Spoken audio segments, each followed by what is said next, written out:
pregunta, porque yo después le pregunto. Cuando yo vacuno a alguien con el tétano, que es la antitetánica, es antes de que le dé. Si ustedes leen el enunciado, el paciente está enfermo. Entonces, en ese momento se le ponen sueros hiperinmunes, que es la antitoxina tetánica. Es diferente la vacuna a la antitoxina.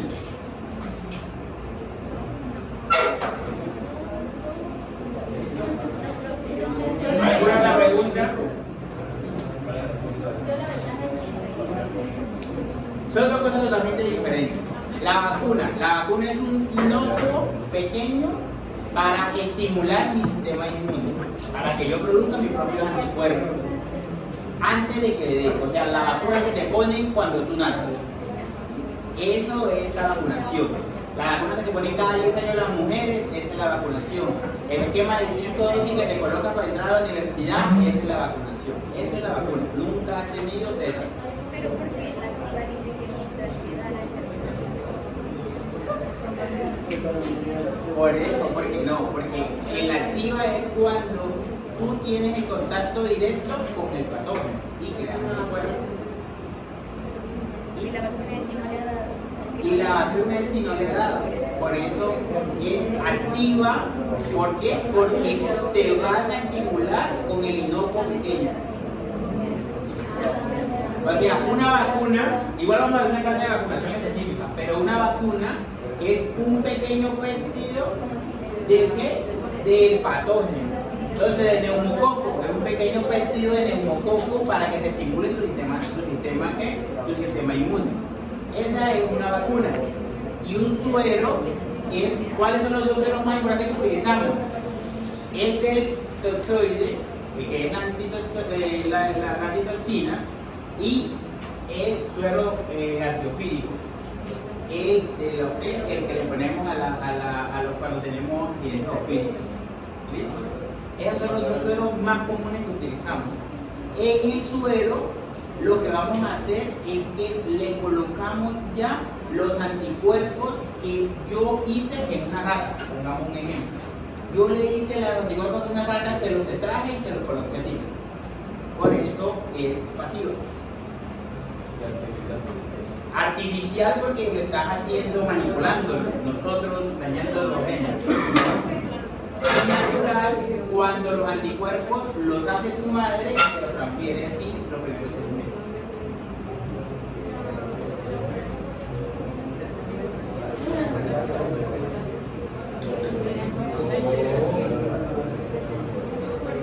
Esa pregunta si la saqué tal cual del libro no le cambié nada. Esto no tiene que pensar, solamente a recordar. La de los niveles. Entonces, el primer nivel es cuando tenemos el contacto con el patógeno. Segundo nivel, la integración.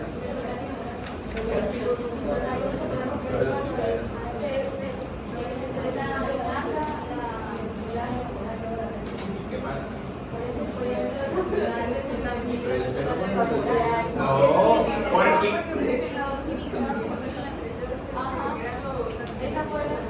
no, pero el libro fue muy claro en eso y se lo voy tal cual del libro, anoche que hice quiz era tal cual del libro y pueden leer que es tipo el mismo enunciado. ¿Listo? ¿Alguna otra pregunta? Creo que si hicieran la pregunta con la antitetánica, ¿cómo la harían?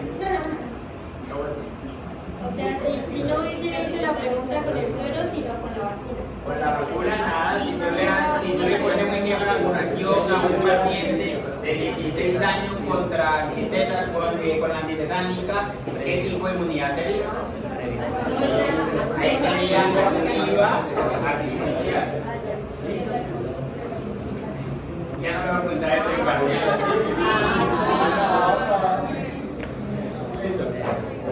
Entonces le damos acá, vamos a seguir. Entonces estamos viendo todo lo que eran las líneas celulares, tanto la línea mieloide como la línea linfoide. ¿Listo? Entonces, algo que me preguntaba ahorita uno de los compañeros. ¿Cuál es la diferencia entre la natural killer y los macrófagos? ¿Verdad? Entonces, tanto los natural killer como los macrófagos me van a ¿qué? A destruir patógenos. Pero el principal que hace la fagocitosis, ¿quién es? El macrófago. Es más, el macrófago me va a funcionar como centinela cuando mi sistema inmune no está tan competente. Es decir, él me empieza a buscar para ver a quién va a atacar. Entonces, igual lo vamos a ver más adelante. Otra diferencia entre las dos es que la línea de la que proviene. Entonces, los natural killers provienen de la línea linfoide, acompañado de los linfocitos, y los macrófagos provienen de la línea mieloide. ¿Listo? Entonces, ya ahorita vamos a ver cómo intervienen las interleuquinas y cómo hacemos esa parte para que se pueda diferenciar o se pueda decir cuáles son las células que yo necesito. Entonces, cuando hablamos de la línea mieloide, vamos a tener polimorfonucleares neutrófilos. PMN es esta palabra, no se debe confundir del libro. Y neutrófilo es lo mismo.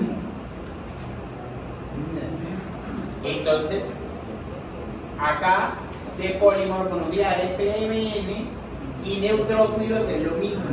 Entonces, grupo grande, ¿cuál es? ¿Dónde pertenecen los neutrófilos? Los granulocitos. Mira, ¿qué son neutrófilos? ¿Cuál más?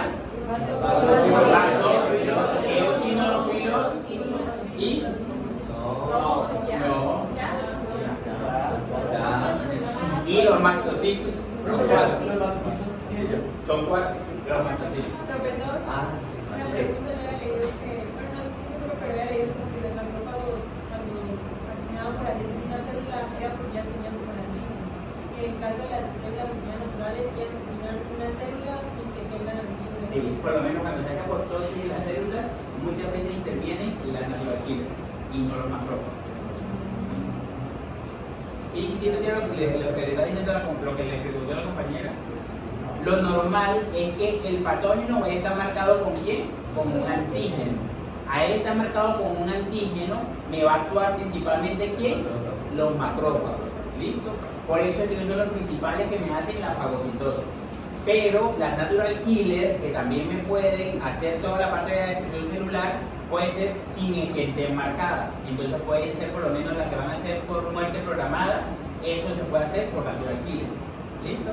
Entonces esa es una pequeña diferencia.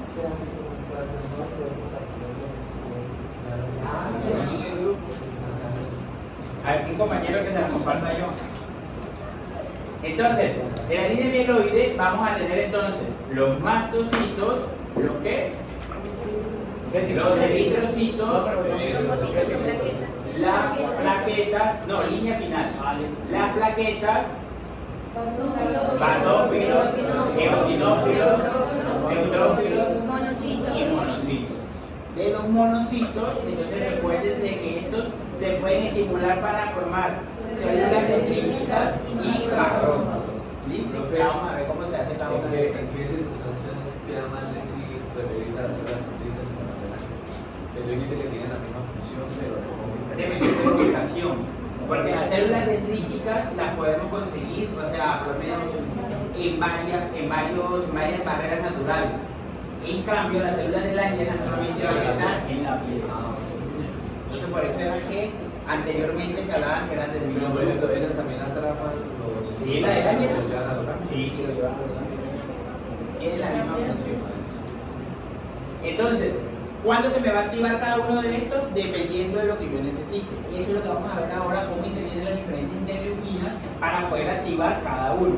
Entonces, si hacemos toda la parte del flujograma, vemos que la línea mieloide me va a dar 4 grupos celulares al inicio. Entonces, un grupo que es acá, mielolacto, megacariocitos, reticulocitos y los mastocitos que ya van a ser como tal estimulados. Entonces, los reticulocitos me van a formar ¿qué?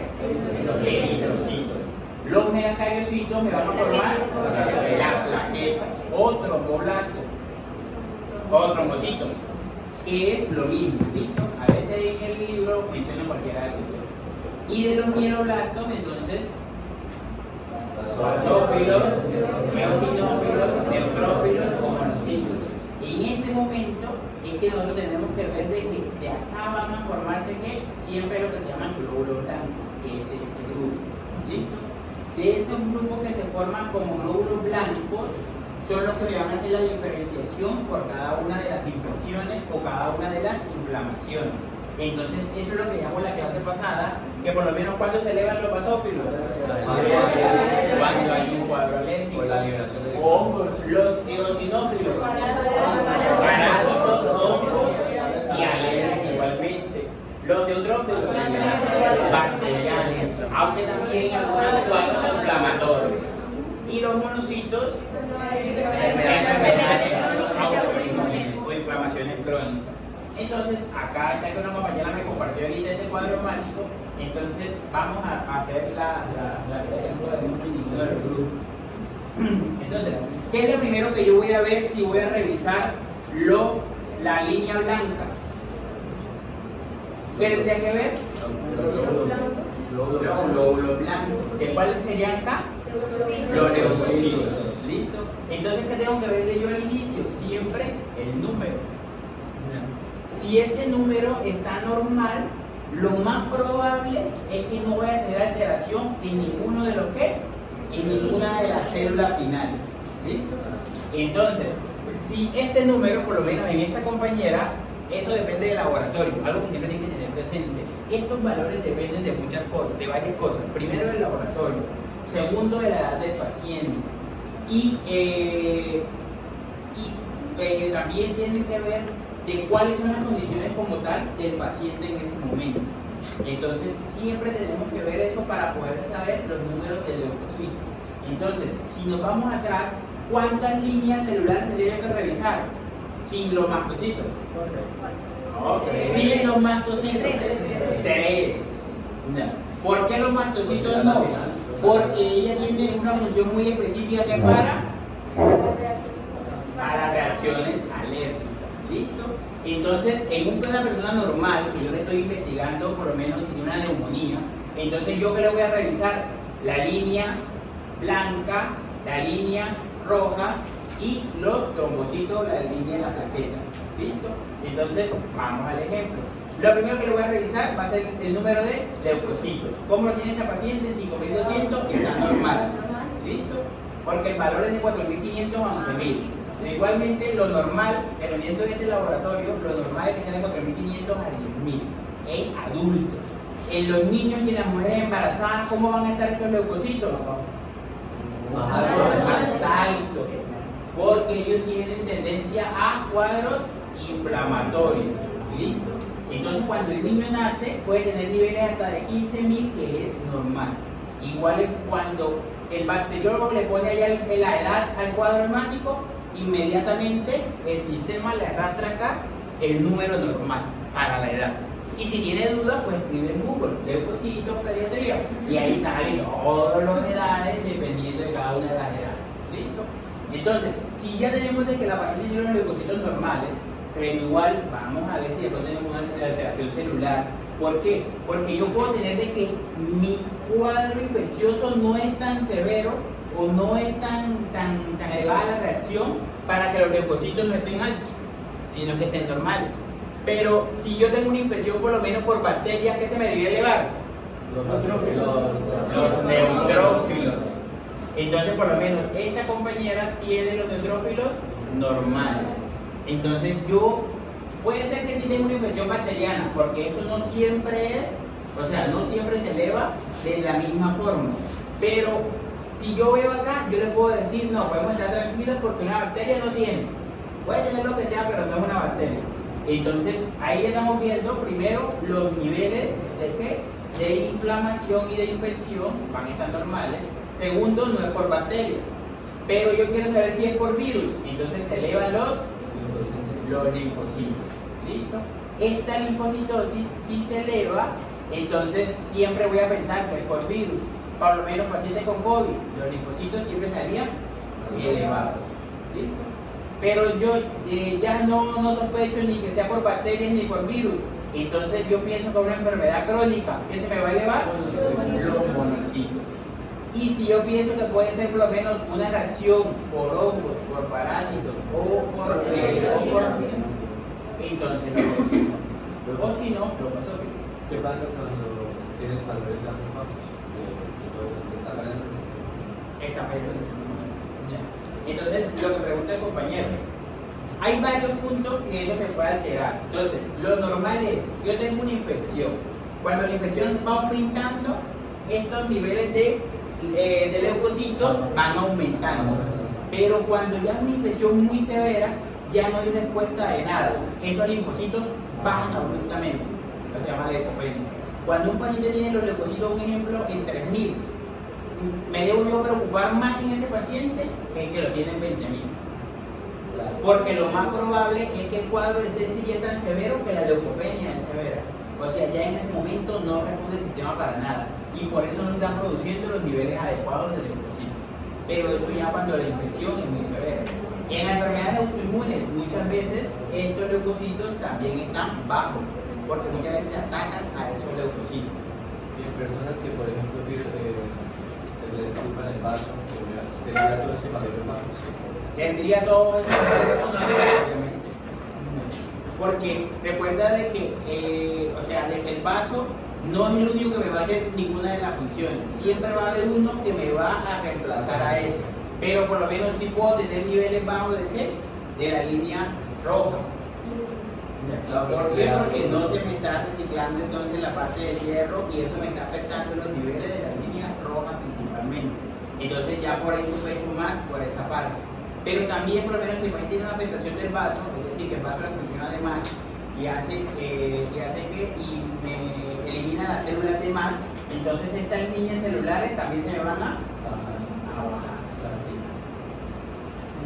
Profe, cuando usted decía la vez pasada que cuando cambiaban los leucocitos, digamos, al 3000, si bajaran 3000 seguiría como la distribución de... Sí, seguiría la distribución. Entonces, ¿por qué? Porque una cosa es el porcentaje de los neutrófilos que yo tengo y otra cosa es el número total. Entonces, si el porcentaje de los neutrófilos me aumenta, las demás líneas celulares me van a disminuir. Porque si ustedes suman este, con este, todo da 100%. ¿Por qué? Porque pertenecen todos al mismo grupo de leucocitos. Pero cuando no veo el porcentaje, sino que veo el número absoluto, puede ser de que este número absoluto de neutrófilos esté bajito. Y no quiere decir de que mis linfocitos número absoluto vayan a estar altos. Entonces, cuando yo tengo una neutropenia, que es que yo tengo los neutrófilos bajitos, ellos van a estar bajitos en el número absoluto. Pero si yo lo miro en porcentaje, entonces ya lo voy a ver la diferencia entre los neutrófilos con los linfocitos y con los monocitos y con cada uno, porque entre todos me debe marcar 100%. Entonces por eso varía. Y por eso el paciente, cuando se dan de médico los pacientes y empiezan, pero ¿por qué una cosa me marca más que otra? Entonces pasa mucho, por lo menos en los pacientes que tienen un cuadro viral. Los pacientes que tienen un cuadro viral, que es lo que ustedes más ven, y es lo que nosotros siempre mayor vemos, este porcentaje se eleva. Y al elevarse el porcentaje, hace de que el porcentaje de los neutrófilos disminuya. Pero el paciente ya buscó en internet y ya vio que eran neutrófilos, y ya vio que era neutropenia. Y el paciente va a la consulta, no, doctor, yo como un cáncer. Se lo digo porque eso es lo que piensan los pacientes. Porque si yo veo de que esto, ¿qué tienen los laboratorios? Los laboratorios, para uno marcar una guía, si ustedes ven un cuadro hemático que esté malo, le ponen asterisco, asterisco, asterisco, asterisco, asterisco. Entre más asteriscos tengan, más con zozobra va a ir el paciente. Si los tiene todos con asterisco, ya eso es mínimo una leucemia para él.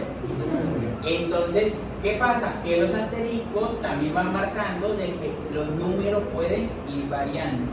Entonces, un número o un porcentaje me puede afectar al otro porcentaje, pero en el número absoluto sí no me lo afecta.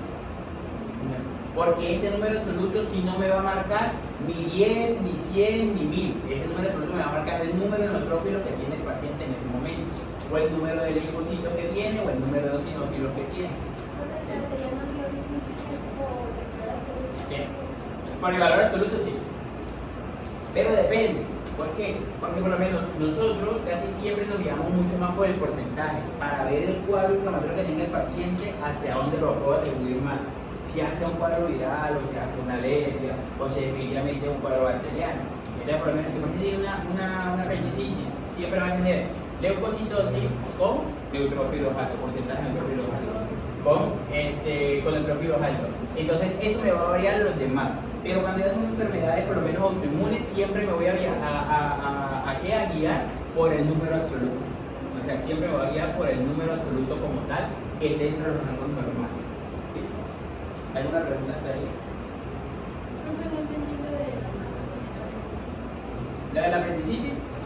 ¿Qué pasa? Que se me va a subir los leucocitos por el cuadro inflamatorio más la infección, ¿verdad?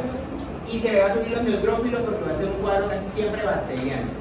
Entonces, cuando yo veo el porcentaje y veo de que se me elevaban los neutrófilos en el porcentaje, entonces yo sospecho que es un cuadro infeccioso y seguramente va a ser de origen bacteriano. Eso me lleva más a que sea una apendicitis. Por eso, cuando ustedes le calculan la escala en octavo semestre, siempre le van a ver el cuadro hemático y tienen que ver estos dos valores. Siempre. No se llama escala al parado. Entonces, eso es lo que me lleva a pensar, y ustedes siempre esto tenganlo presente para toda la vida porque es uno de los errores que más cometemos. Por lo menos hay médicos que se dejan llevar del asterisco. No nos podemos dejar llevar del asterisco porque el asterisco puede significar muchas cosas. Entonces, le coloco un ejemplo. Si yo tengo, un ejemplo, los niveles normales de hemoglobina, normales, pero por X o Y cosa tengo los niveles de volumen corporal medio y volumen corporal medio, el volumen es como tal la cantidad y la hemoglobina es lo que le da el color ¿a qué? A la hemoglobina. Pero si yo tengo estos valores normales y estos valores están levemente alterados, lo más probable es que este paciente tiene algo pasajero, que le está pasando ahorita. Pero si yo tengo estos valores normales y ese también es alterado, entonces algo le está pasando al paciente. Entonces, esto es lo que siempre tenemos que dejarnos, o sea, siempre tenemos que relacionar los grupos celulares. ¿Sí? Entonces, acá en ahí me preguntaron si tenían que aprender esa imagen, todavía no, más adelante la van a tener que aprender. ¿Sí? Entonces, dentro de los granulocitos vamos a tener los polimorfonucleares. ¿Listo? También llamados como neutrófilos. Estos polimorfonucleares van a tener varias funciones. Entonces vamos a tener la función de la fagocitosis, la parte de la quimiotaxis, la activación de mecanismos bactericidas, la liberación de mediadores en inflamación, las acciones microbianas y inducción de la inmunidad específica. Entonces, no siempre que se me eleve los niveles de neutrófilos van a ser por una bacteria. Entonces también puede ser porque se está aumentando un cuadro inflamatorio. Un ejemplo. Entonces, por lo menos yo puedo tener una deshidratación en el paciente y esa deshidratación me está llevando a una inflamación y hace que ese neutrófilo se me eleve. No tengo yo que sospechar de que el paciente tiene una bacteria en ese momento, porque mire que ello se eleva por diferentes causas. ¿Listo? Otros granulocitos, entonces tenemos los eosinófilos y los mastocitos. Entonces, los eosinófilos y los mastocitos lo que hacen es una degranulación externa. ¿Cuándo la realizan principalmente? Entonces, en la destrucción de parásitos y de hongos, y eso también me ayuda en la parte de ¿qué? La parte de parásitos y hongos. En las reacciones alérgicas. Entonces, no son los más específicos de las alergias, pero sí se pueden elevar en las alergias. Y los mastocitos, estos mastocitos sí van a ser mucho más específicos ¿para qué? Para las alergias. ¿Listo? Porque él se va a degranular cuando hay un cuadro alérgico principalmente. Igual eso lo vemos más adelante cómo se hace. ¿Alguna pregunta hasta ahí? Entonces, ya vimos la línea mieloide, ahora en la línea linfoide. En la línea linfoide vemos de que se producen principalmente ¿cuántos grupos celulares? 3. De esos grupos celulares, pues obviamente el linfoide viene a darme los linfocitos, entonces me da los linfocitos B y los linfocitos T. Y también la naturalina. ¿Listo? Que recuerden que a pesar de que tiene granulos, no pertenecen a los granulocitos. Estas, entonces, los linfocitos T van a ser directamente o por medio de citoquinas atacantes a los patógenos. Esto va a mediarme la inmunidad de qué tipo? No, todas son adquiridas. Celular. ¿Listo? Y tienen la característica que ellos hacen diferenciación celular. Entonces tenemos los dos grupos principales de linfocitos T. Vamos a tener entonces los CD4 y los CD8. Los CD8 van a tener la capacidad de ser citotóxicos, es decir, que pueden dañar la célula. Y los CD4 me van a hacer la capacidad de ¿qué? De diferenciar. Y van a generar unas subpoblaciones, que eso lo vamos a ver cuando veamos inmunidad adquirida. Esas subpoblaciones, ¿qué me van a hacer? Me van a estimular a la línea mieloide. O sea, cada uno de los linfocitos me va a estimular una parte de la línea mieloide. Eso lo vemos cuando veamos inmunidad adquirida. ¿Listo? Los linfocitos B, ¿cuál inmunidad va a ser mediada por ellos? La humoral. Entonces, ¿cuál es la característica principalmente de los linfocitos B? Libera los anticuerpos. Libera los anticuerpos. Entonces, cuando veamos la inmunidad humoral, vamos a ver de que hay linfocitos B que van a formarse en células plasmáticas, que son las que me producen más anticuerpos, otras me van a producir células de memoria, de unas de corto plazo y unas de largo plazo. ¿De qué depende lo de corto plazo o largo plazo? Del patógeno. Entonces, hay algunas enfermedades, algunos patógenos que me guardan memoria, o yo guardo memoria toda la vida, como en el caso de ¿qué? De la varicela, o de la rubiola, o de la toxoplasmosis. Hay miles de casos que me hacen eso, pero yo tengo otras enfermedades que no guardan ese tipo de memoria de largo plazo. Y esas infecciones que no guardan la memoria, entonces va a ser solamente mediada por células de memoria de corto plazo. ¿Listo?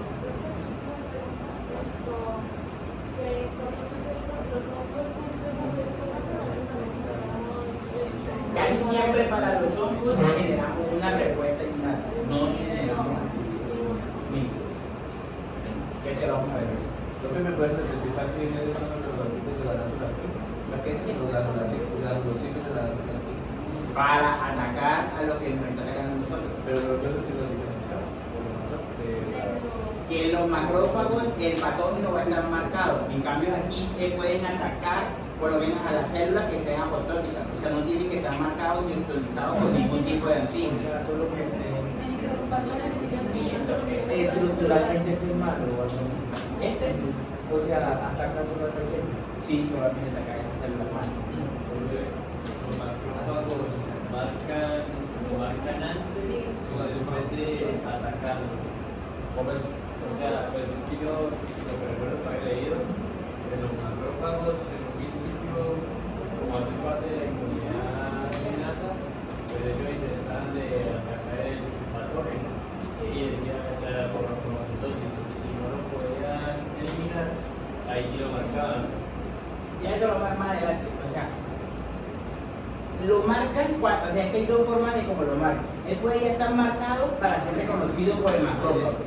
Pero si el macrófago lo va a atacar y dice no lo puedo definitivamente, entonces yo lo marco ¿para qué? Para que la inmunidad adquirida lo destruya. O sea, cuando ya no puede combatir como tal el patógeno, entonces entra la inmunidad adquirida. Que eso ahorita vamos a ver en el sistema de complemento. En ese sistema se hace o se amplifica las respuestas de la inmunidad adquirida, a pesar de que ella es inmunidad innata. Y las células natural killer, que destruyen principalmente células anormales. ¿Sí?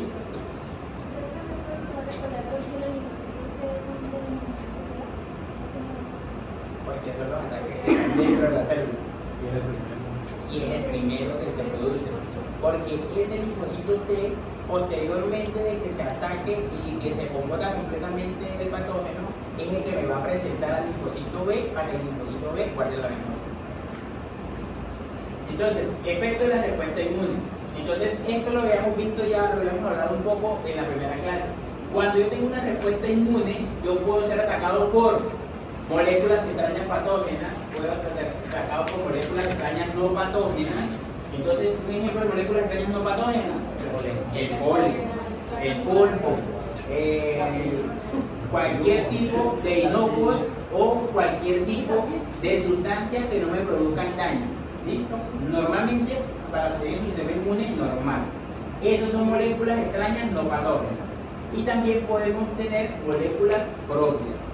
Estas van a intervenir por medio del sistema inmune y le van a producir una defensa o una tolerancia. La tolerancia van a ser principalmente de quiénes? De las moléculas propias. Entonces el ejemplo que habíamos puesto la vez anterior de la lactobacilos, que son propios de qué? De la flora vaginal de la mujer. ¿Listo? Entonces esas son moléculas propias. Todo lo que son las células o de la flora bacteriana de la parte intestinal son moléculas propias. ¿Listo? Entonces ahí se genera como tal una tolerancia. Estas moléculas, cuando son propias, no me deben afectar mis sistemas. O sea, no deben de causar ningún daño en mi sistema y por eso se llama tolerancia. Pero en las moléculas entrañas es lo contrario. Cuando pasan por el sistema inmune, vamos a generar un sistema de ¿qué? De defensas. Ese sistema de defensas ya es lo último de la respuesta inmune, que es cuando se genera ¿qué? La memoria, que ya va a ser una defensa totalmente específica. Y me puede dar diferentes tipos de ¿qué? De respuestas. Entonces me puede dar una respuesta autoinmune, que es cuando mi sistema inmune me ataca mis propias células. Me puede dar una alergia, que es cuando mi sistema inmune ¿qué? Hace una respuesta exagerada. ¿A cuáles moléculas? A las no patógenas. ¿Listo? Que se llaman inocuos o alergenos, que vamos a ver más adelante. O me puede generar una inmunodeficiencia, que en ese momento ¿qué pasa en la inmunodeficiencia?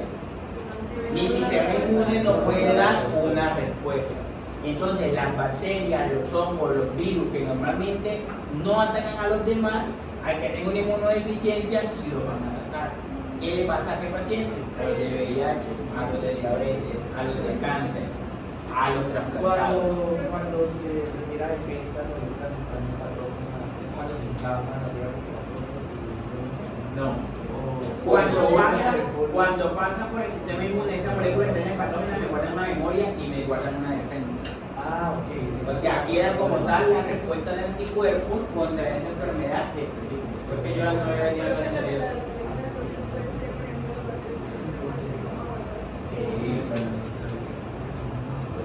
Entonces, esto que le expliqué es lo que me dice acá, los diferentes tipos de respuestas que podemos tener. Entonces, el método de defensa es la respuesta normal. La tolerancia, cuando son moléculas propias. La autoinmunidad no es normal, eso no es fisiológico. ¿Listo? Aquí me está atacando a mis propias células. Entonces me ataca a mis células de cualquiera de nosotros. Casi siempre me hace acá una reacción cruzada. En las alergias tampoco es un proceso fisiológico, acá una respuesta exagerada. Y en la inmunodeficiencia, mi sistema inmune no está funcionando de forma adecuada. No recuerdo.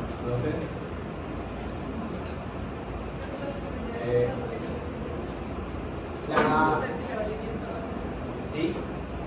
No, la molécula propia no. La autoinmunidad es porque responde en contra de mis células. Casi siempre con una reacción cruzada de moléculas extrañas. Entonces, un ejemplo, por ejemplo, los estreptococos que afectan la garganta, que afectan las amígdalas, esos estreptococos posteriormente te pueden hacer de que te dé una respuesta autoinmune y te ataquen a los riñones o te ataquen a las articulaciones porque hace una respuesta cruzada. Entonces los anticuerpos que me van a atacar al estreptococo beta hemolítico hacen de que me ataquen las demás células. Bueno, como tal de qué.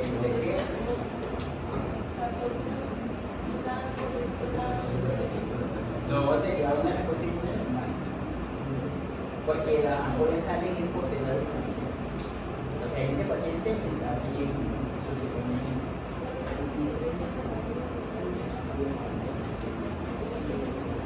No, que por lo menos se puede individualizar.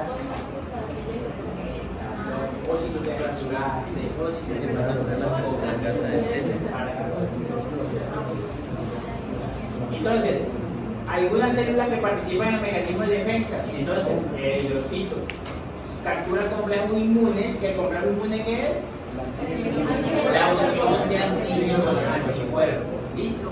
Siempre que hay complejos inmunes se va a dar una respuesta como tal inmune, porque no debemos tener complejos circulando, porque si esos complejos siguen circulando, en cualquier momento podemos hacer una respuesta cruzada con nuestras propias células. Entonces ahí actúan como tal los eritrocitos.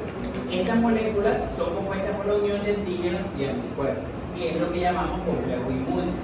Las células epiteliales, que son componentes principalmente de las barreras externas y producen proteínas antimicrobianas. Entonces ellos van a producir péptidos en todas las barreras. Entonces vamos a tener péptidos antimicrobianos a nivel intestinal, péptidos antimicrobianos a nivel respiratorio, a nivel de la piel y a nivel del sistema nervioso central, que eso ya vamos a ver ahorita en barreras naturales. Por eso, mucosa es intestinal y respiratorio. Otras células, entonces, son las células endoteliales, que también van a formar recubrimiento interno de los vasos sanguíneos. ¿Cuándo? Cuando estos vasos sanguíneos están alterados, cuando estos vasos sanguíneos están perdiendo como tal su integridad y participan en el control de paso de los leucocitos. Entonces, cuando yo tengo un ataque, un ejemplo, a nivel del pulmón, los leucocitos me tienen que ir ¿hacia dónde? Hacia el pulmón. El que va a hacer ese paso del torrente sanguíneo hacia el tejido del pulmón van a ser las células endoteliales. Igual eso lo vemos más adelante. Pero también necesito que así como pasen, también me cicatrice completamente donde están haciendo el paso o se restablezca donde se está haciendo el paso. Entonces eso lo hacen las células endoteliales. ¿Listo? Las plaquetas participan activamente en el sistema de coagulación e inflamación y en la producción de citoquinas.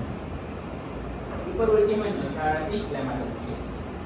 Entonces, en la hematopoiesis vamos a centrarnos dependiendo de las líneas celulares.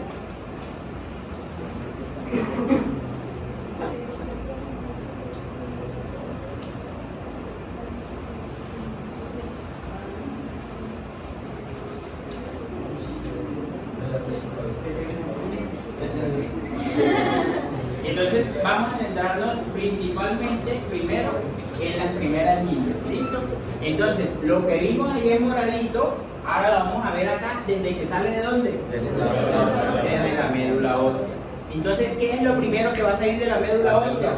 La célula madre. La célula madre, ¿o cómo se llama? La célula madre, el señor de la esquina. Pluripotencial. Pluripotencial. ¿Listo? ¿Por qué se llaman pluripotenciales? Porque se pueden formar diferentes líneas celulares desde esta misma célula. ¿Listo? Entonces, esta es la célula pluripotencial y esta célula pluripotencial, dependiendo de los intermediadores, vamos a tener que las diferentes líneas de células. ¿Cómo vamos a saber cuáles son las células que necesitamos?